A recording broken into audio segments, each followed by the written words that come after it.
So I told them, and I said, you will have an opportunity to draw a picture of a first responder, and it will be on a t-shirt like this. Well, of course, they were thrilled to death. Sure. And then I said, what you can also do is you can also write a thank you to a first responder. It was really an eye-opener to see what they thought about first responders. I do not know you, but I am your brother. You do not know me, but I am your protector. I will run into a burning building to save your life.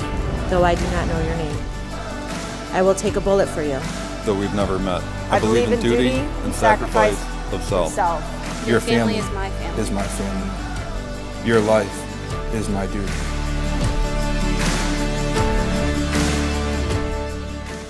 What's going on, guys? Time for another episode of Behind the Uniforms. Good friend came out from New Hampshire. Super excited. First, some logistical stuff. If you've never seen the show before, the way it goes is this. We invite veterans, first responders, supporters to come out. They bring a bottle of whiskey for the whiskey wall. We share a cocktail. They share a couple stories.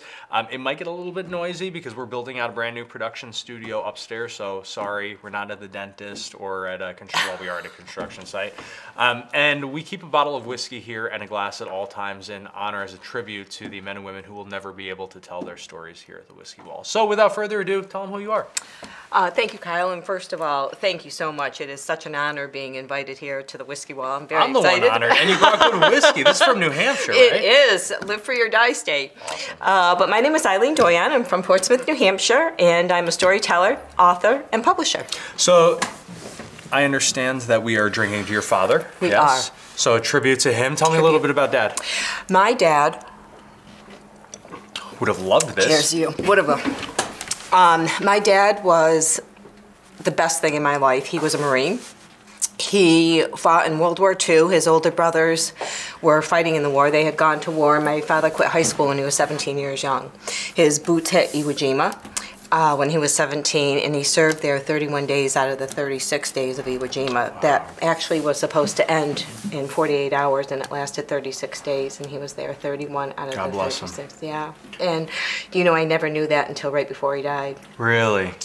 Well, the Greatest Generation, unfortunately, what they did is they went, they served, they fought, they came home, they started businesses, raised a family. Yeah. And they never talked about the war. Absolutely. And I am so embarrassed that I never knew that my father fought in Iwo Jima until a couple of months. I was going through papers because we knew my dad died in 2011 of lung cancer. It was horrific for anyone that's lost a loved one and been there through any disease, but lung cancer, it was horrific. And it tore my heart out. And I had lost my mom and my brother early on in the 80s, and it was just me and my dad. And went into a real dark area of my life without getting into a lot of it. So did a Google search, and what did they tell you to do? They tell you to start journaling and writing. Yeah. So I started doing that, Kyle, and it wasn't enough for me just because of my personality and things like that. And so I told Danny, I'm going to write a book, because Danny and I, my husband and I, have always been very veteran-oriented. We've always, done participations and events and donations. We live near Pease Air Force Base, which is actually a refueling station. They still keep it there. And it's where the planes land when they first come back from overseas, and when their last stop in the U.S. before they go over. So we have an organization called Peace Greeters, and we're part of that, which is a phenomenal organization. But anyways, I decided to write, I told Danny, I want to write a book. He looked at me, said, that's a great idea. And I said, no one's going to read it except for you and I, right? And he said, probably not. And I said, well, there must be other women that feel the same way about their fathers that served in the military, that are very proud and want to write a tribute to them. So I reached out to a lot of my friends, because our fathers all served mostly in World War II, and they were thrilled, Kyle. They collected things from all over the house, because we knew that our dads were in the war, but they never really told us anything. Sure. So people started doing like scavenger hunts and gathering all this information. And after the book was published, never published a book in my life, and never even thought of an idea to publish it. And I said to Danny, I think I'm onto something here, because it made people feel good. Awesome. And it was a healing and an inspiring event for me and for others. So I was debating with the idea, and I came home from work one day, and there was a small package on the table. I opened it up, and it was my dad's dog tags. They had cleaned out the family home, and I opened it, and it was my dad's. Of course, they made them out of bronze back then. Yeah.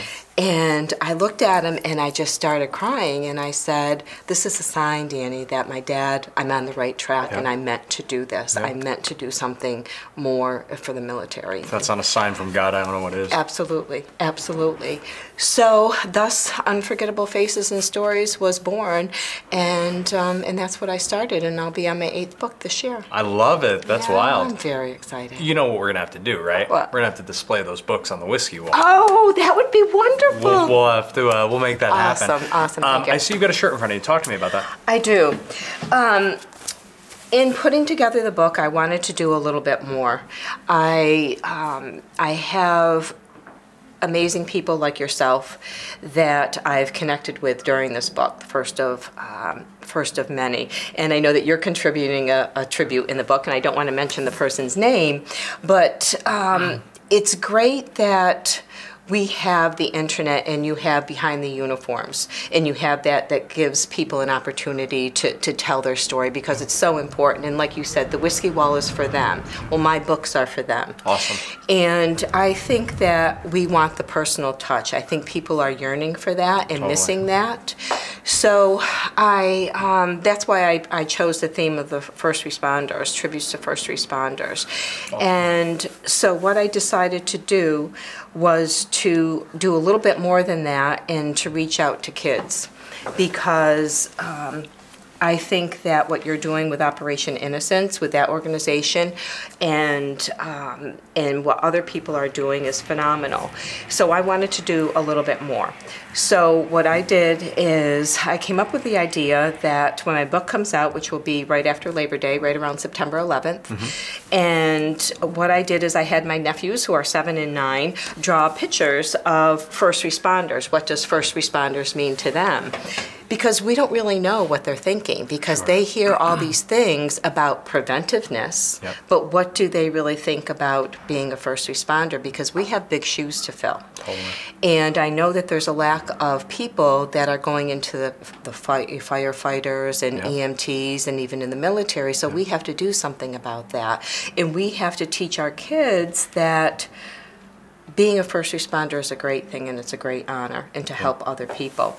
So I had my nephews do this, and I put on a T-shirt, "Thank you First Responders," with Unforgettable Faces and Stories. So this Love is it. for you. Thank you so much. Oh, my pleasure. You know, we're developing a wall in our new studio that's That's just going to awesome. be featuring some of these incredible shirts. What's next? Because you've talked to me about sort of that forward thinking for your books about where we are in society. So what can everybody expect?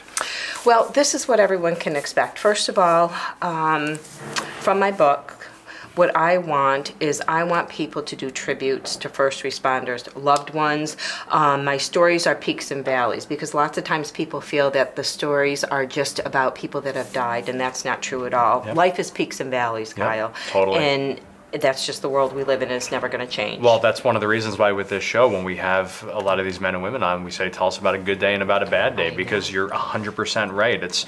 There are good days and bad days. There are highs and lows. Definitely, definitely. So I'm excited because of the versatility of the books, and the ups and the downs and things like that people write. I have like an 8-year-old boy that's writing a story about his father that was a fallen policeman, and then I have a gentleman that I met online. His name is Josh, and his father and his grandfather were both policemen, and now he's a policeman himself. Awesome. And carrying on in the generation, and I think that's incredible. Unfortunately, his father died of cancer, and that happens in life too. And you know, and it talks about the family being together. And you had Trish Buchanan on your show. And Trish talked about her husband that committed suicide, and I think he had 20 plus years as a policeman, which is awful. And you see the shirt for Believe 208, her foundation behind us? Great. It's a great foundation and a great cause. And when I connected with Trish, and she is on this mission because she feels that her mission now is to talk more about suicides in the law enforcement, because it does happen all the time. And you know, whatever you do in business, you own your own business. Trish was she's part of the team. Because when he left his house, you know, she was with him out on the streets, and it's a family affair. It really is. And I think it's a beautiful thing that she is trying to help other people, because you know what, when the day's done, that's really what it's all about, is helping other people. And Trish was so complimentary because she wants to write a book so that she can inspire and help people. And this gives her an opportunity to kind of kickstart and to write and to take her career to that level. I've had several people that have written books, that have written stories in my books, that have gone on to write books like that. Again, positives and negatives, peaks and valleys in regards. Amanda Coleman, who you know, the Irish Angel, who's phenomenal. She's participating, and Banning, who I'm very member of our task force, Banning Sweatland. I'm very excited about that. Very excited. So it's some big players, and Joe, the co-founder of Blue Lives Matters, who is a great organization. But so what I want to do is I want to bring this home and in classrooms. So my goal is to go to classrooms, to get involved with them. I went to my home school of Fort Edward, New York, and what we did is we had 40 kids. 40 third graders. You know, here Danny and I go to New York and we walk in this classroom, there's 40 little kids, you know, sitting there. And of course you have to hold their attention for 40 minutes, which is challenging as it is. So I'm like, okay, I can do this, right? And I'm sweating, going in. And the kids were phenomenal. You know, of course, they're a little standoffish at first, but I wanted to get in the thank you part. So, you know, I talked about thanking the teachers for inviting us in and talking to them. And then we talked about how important it was to say thank you to people and why. So that was the opening part of my discussion with them.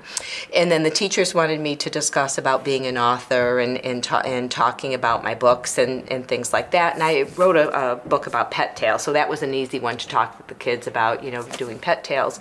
And then I had a couple of t-shirts for them, and we talked about drawing in first responders and what they were. And, you know, they were raising their hands and they were starting to get comfortable now, and they were telling me about, oh, I know this person is a first responder, this person. And it was always, my grandfather was in the military, because you're talking about little kids, and so most of their grandfathers were in the war, fought in the war. So I told them, and I said, you will have an opportunity to draw a picture of a first responder, and it will be on a t-shirt like this. Well, of course, they were thrilled to death. And then I said, what you can also do is you can also write a thank you to a first responder, or you can write, why is it important to say thank you to a first responder?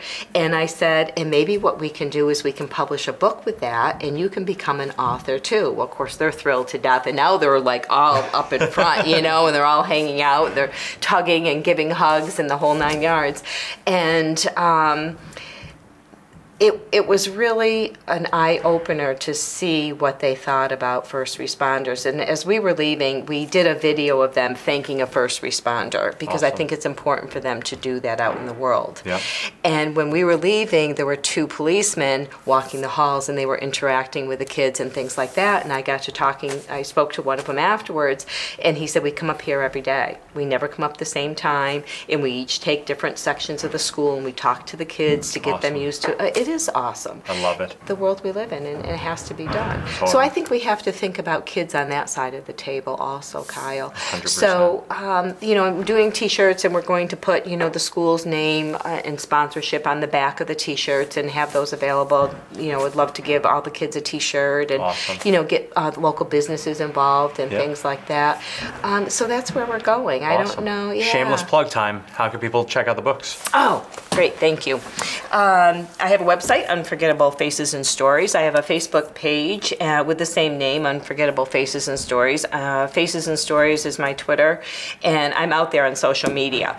And for my call of action for today, I would love for people, if you are interested in writing and still contributing a tribute to a first responder, there's still time for you to do that. You can message me through LinkedIn also. That's under my personal Eileen Doyon, but all my book information is there that you can message me and I'll get in touch with you ASAP.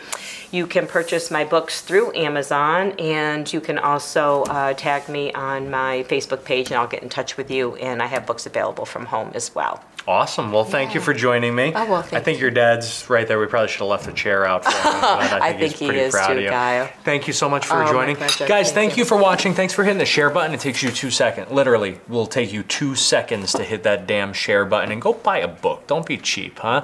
Thanks for joining. Oh, my pleasure. Guys, God bless America. God bless America.